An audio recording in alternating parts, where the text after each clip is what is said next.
wanted to talk about this for a minute because I feel like we're starting to have a couple of different conversations that I've never seen before. Now, I still agree that I would not birth a black male child. Like I would, I don't agree with it. I still donate money to Planned Parenthood to stop the birth. I think that there's something about like toxic black male culture here that makes it so like there's just no escaping. Like there isn't another route. Like no matter what you do, you're gonna get sucked into the misogyny. And I think that like all of the examples of like P. Diddy right now are really good examples of this. Some other guy just made a video where he was talking about how like P. Diddy got the keys to the city. And then he was also talking in the same breath about how like we've all known about his bad behavior for a while. And it was just like, wait, I'm sorry, sir, you knew? Like if y'all are knowing about people, and then he started like categorizing the bad behavior. Oh yeah, well some people did this, but I didn't do that. You know, I was a misogynist too, but I wasn't like. It's just like y'all are all a problem. You are all a problem. It is a problem. I don't even, and I. That's the thing. I don't see a way out. And all I can do is like call out the bad behavior that I see that I've experienced in my personal life. If other black women are sharing their stories, I can like highlight those stories, kind of interject and give my own opinion about those stories. But I really don't want to see any, like, it is not my goal to see more like black trauma porn. I don't want that. Like, I want black women to live meaningful lives. And I feel like it is very clear that you can do that with like a job and an apartment away from males. And just where we are in civilized society right now, that has to be enough. That has to be enough. Okay, so what I saw that I thought was striking is Dr. Umar Johnson, I guess he's been given some speeches lately, but his critical analysis is actually making some sense. And I also want to be clear here. I'm not the person who's trying to be extra politically correct or conservative, but we have, and like in the black community specifically, we don't even have any examples of the other side. As in, like, at least if we're talking about like white pop stars or white music, we can have like a conversation about Taylor Swift, Katy Perry, and Bad Baby all existing at the same time in the same society and all having different stories. Right now, we have like Meg the Stallion, Lotto, and Sexy Red. They're kind of all telling the same version of like hypersexuality. And we also even have like Beyonce and Chloe Bailey, but they're not like telling this how can you, like, Beyonce's entire career is about hypersexualization. And I mean, this has been so kind of striking just in terms of like mainstream media analysis that it's been covered at the new school. Like when she was alive, what is that writer gave a whole talk on, it was basically like deconstructing Beyonce's hypersexuality. That's what it was. And I don't, maybe it wasn't bad. Maybe we did need an ultra femme, ultra pretty black girl who was up telling stories, but there can't be an expectation that all black girls are going to be like her, which is another reason why the Taylor Swift phenomenon is the every girl phenomenon, because like more of us in society have a lot more in common with Taylor Swift than we do with Beyonce. And that's just real. No, you don't have to believe it. You don't have to. I feel like if you remove yourself from the actual occurrences that you're having in daily life, if you remove yourself from. Hold on a second. I think this is going to be funny. Oh, God. Here we are.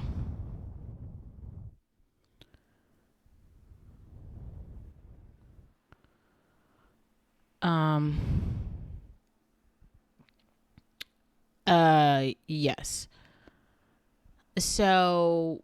Right. So what I was saying is that we don't have anything from the other side. So Dr. Umar is basically being critical and talking about um he's talking about the how we need to hold these artists accountable, basically, how Sexy Red and all of her degradation, like her imagery being floated around as being like a representative of many black women. Like, I gotta even if people are appreciating her music for its musical value, however you are now uh, analyzing music to believe that her songs are good, that's up to you. To whatever artist you believe are good. I think the trap music is bad too. Like, so much of it I think is just bad, and I think the stories are bad, and like the writing is poor. Like, there's a lot of reasons why, like, I don't like Sexy Red's music, but a lot of people do. They're going to her shows, like, they are supporting her.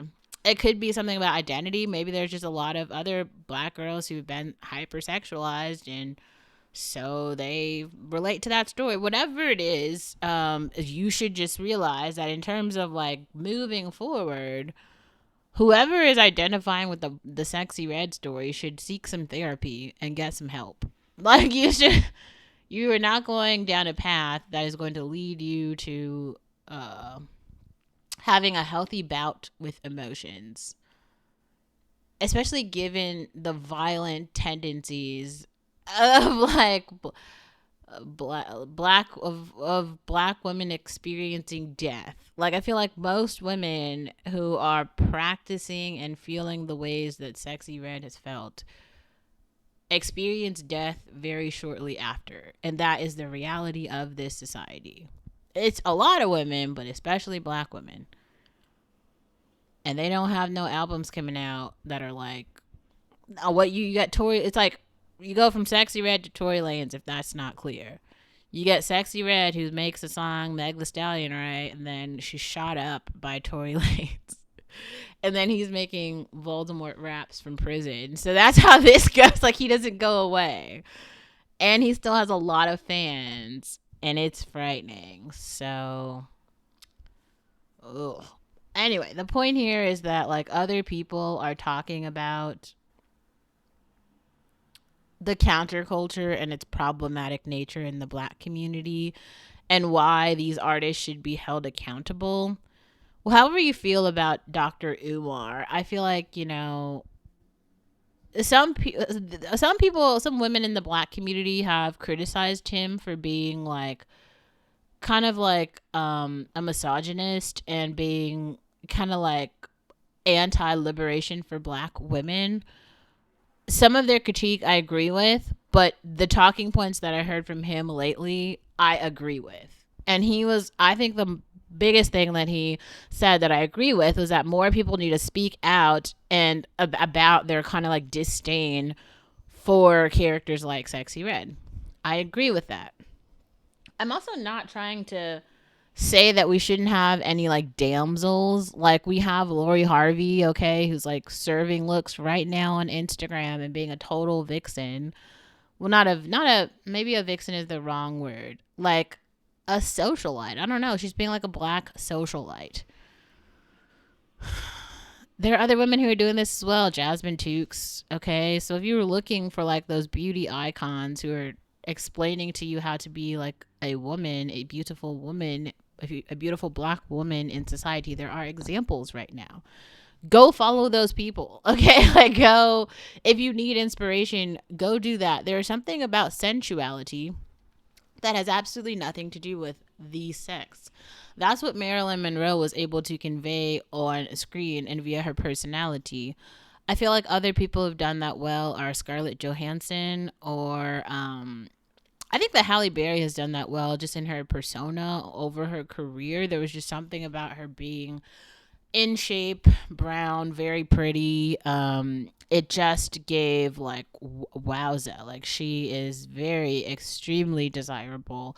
It was like her body type. She's like very busty, but also very thin. There's a lot of things about Halle Berry's desirability level that are like wow. And especially when you're talking about things that men desire, they definitely desire that. I mean, a lot of people try to place all of this emphasis on like hairstyles as though that is going to be the thing that differentiates you.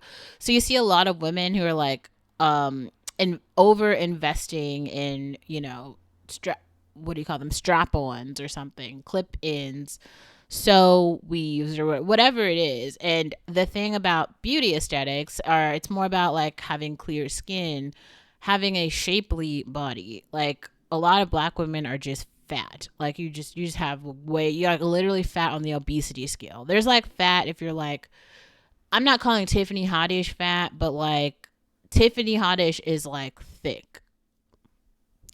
Like thin would be like Jordan Dunn. Like Jordan Dunn is thin. Like Tiffany Haddish is thick. Like Sherry, the girl with the or Jennifer Hudson, like those women are on the obesity scale. They're like fat. So you just got to like bring things back to reality. Anyway, there's problems in the black community. I've written about this before. I'm not going to go on and on and on. I thought I made another video, Blackademics. You should go watch that. I've talked about this before. I don't want to keep having the same conversation, but that was something new that happened.